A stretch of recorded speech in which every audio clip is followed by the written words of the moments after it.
my view on this is we're in the middle of this huge race with China for AI leadership. And you really can't say AI without saying energy leadership too, because those two things go hand in hand. The AI requires a lot of energy, and so this is a big opportunity for Pennsylvania, because if the world's headed in this direction, the AI thing is that the genie's out of the bottle and we're competing against China.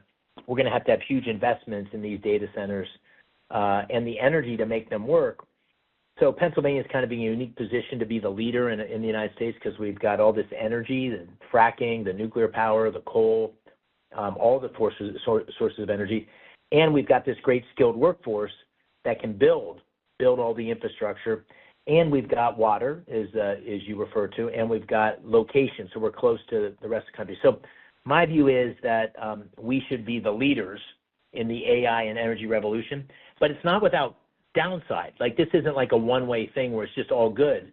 The challenge for the data centers when they go into communities is to make sure that it's a net positive for every community.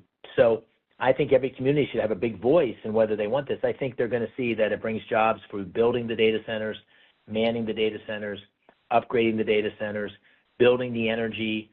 It's going to increase the tax base. It's going to increase the infrastructure, because they'll have to build new roads. So I think for many communities, like the small town I grew up in, this is going to be a great opportunity. But it also, it also creates challenges. And I think it's really important that everybody gets the facts. So the facts are on energy, that the big data center companies have all agreed that they will build more energy than they consume.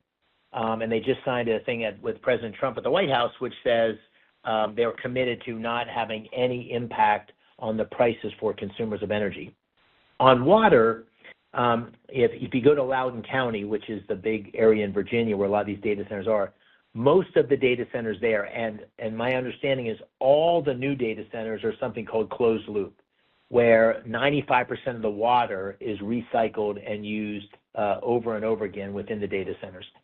So I don't believe that the current technology is going to suggest any big impact on water in the communities it goes in, because the closed loop technology is what's going to be adopted in the projects that are being undertaken.